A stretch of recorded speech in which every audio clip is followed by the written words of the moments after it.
Hello everyone, welcome back to my channel. In this session, we are going to learn how to use GraphQL in Spring Boot framework, right? So I have visited this Spring initializer. I need to use the following dependencies, and you need to add GraphQL for handling the REST endpoints over the GraphQL. So you need these dependencies. Other dependencies I have added for database, Spring Web for embedded server, all those things. Okay. So once you generate that project, let's imagine you have the following, database related classes. So I have a controller class, which is calling this service class, get all user, and then from there I have the repository to fetch all the elements using the JPA repository. If you want this database implementation using Spring Boot, I have previously uploaded one of the video. Please go and check in my channel. So now directly let's jump into the GraphQL implementation. You need to have a GraphQL folder inside the resources. Then you need to create a GraphQL file. Let's begin with how we are going to achieve the same thing. Like this controller has this method, right? Find all. So let me develop something like that. Okay, type, you need to define, this is the query. So I'm going to perform some fetch operation, right? So I will use like similar to find all. Okay, then I do have a function, I find all. There is no parameter I have given here, and then I'm going to return list of users. In this query you can see I'm returning list of users. So I have defined that. Now again I have to define what is user, because user object is new, right? So you have to define type of user. Okay, and then inside that, this user, right, whatever the mapping you have for that user, you need to have the same ID, name, gender, email. So I have ID as ID, rest all are in a string. So the same format we have to do, ID colon, it's going to be ID. There is no comma is required here. Name colon string, and then you have gender string, and then you have email ID colon string. So once you do that, your GraphQL is ready. Now you need to do the similar kind of mapping on the controller class as well. So this existing controller will not work. So what you have to do, you need to create a separate class. Make sure it is a controller, not REST controller. And then what you need to do, public list of user, I'm gonna return it. Okay, so that is what I have defined here, list of user.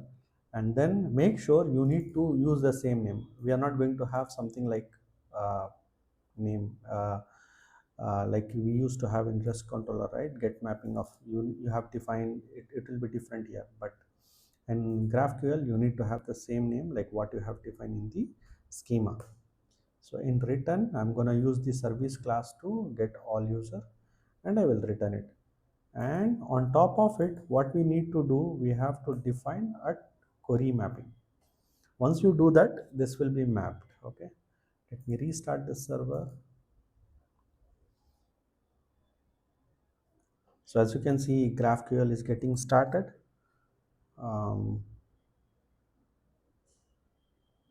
Find all users. Let's say some error.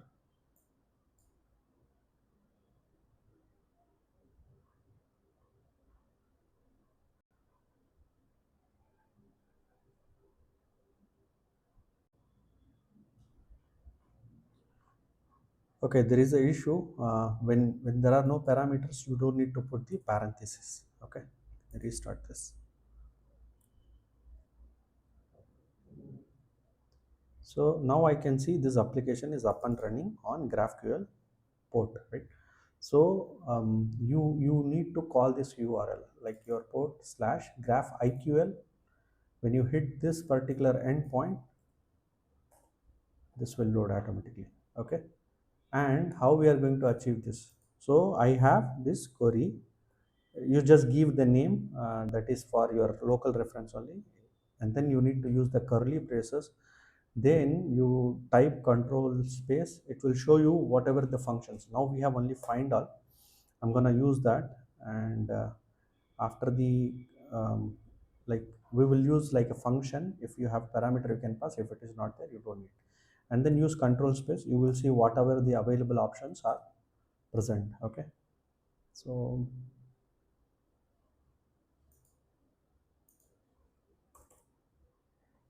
okay, now once I hit it, I am getting that detail, id name like. So what is the difference between the REST endpoint and the GraphQL endpoint? REST endpoint used to get all the details, whatever you have on the mapping, but GraphQL you can define what you want.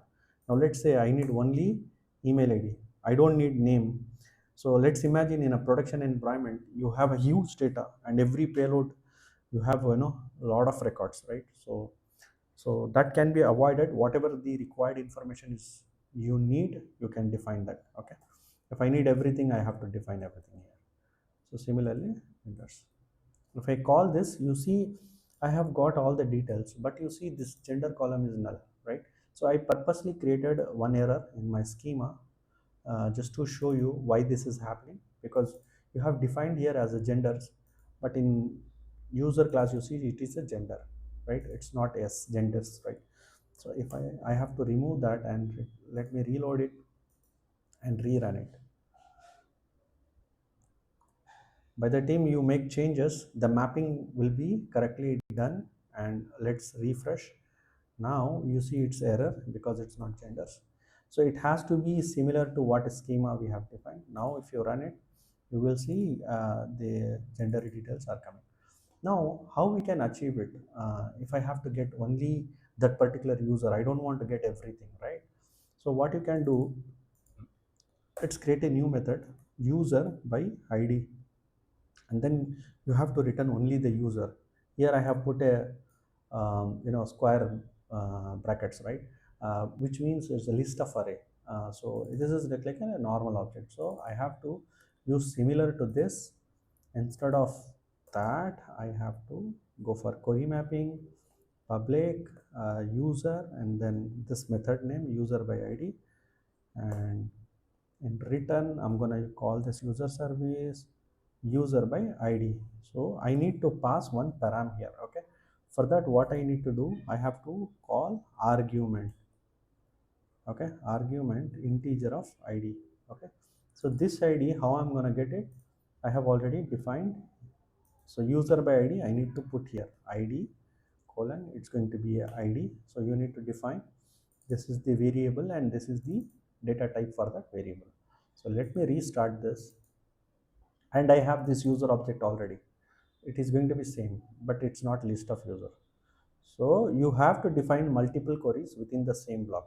So now it got started. Let me refresh that. Okay, now let me copy this, use that. Instead of find all, I need to use user by id. So in the bracket it calls me id, I will put 1. Okay, so you can see user 1 as test1@gmail.com, right? So now I'm passing that. Let me call that. As you can see, I'm getting only one record. If I'm gonna change to 3, you can see I will get only that particular record. So likewise, you can clearly prepare the schema for the GraphQL, and then you need to create a dedicated class for your project. Then make sure you are putting query mapping, not get mapping, and make sure this name is mapping to this one. And rest all the variables, whatever the objects that we are going to return, it is similar here. Okay, and yeah, then from that controller you can call your internal services classes, which we have already defined for the REST controller. So likewise we can able to achieve that. Okay.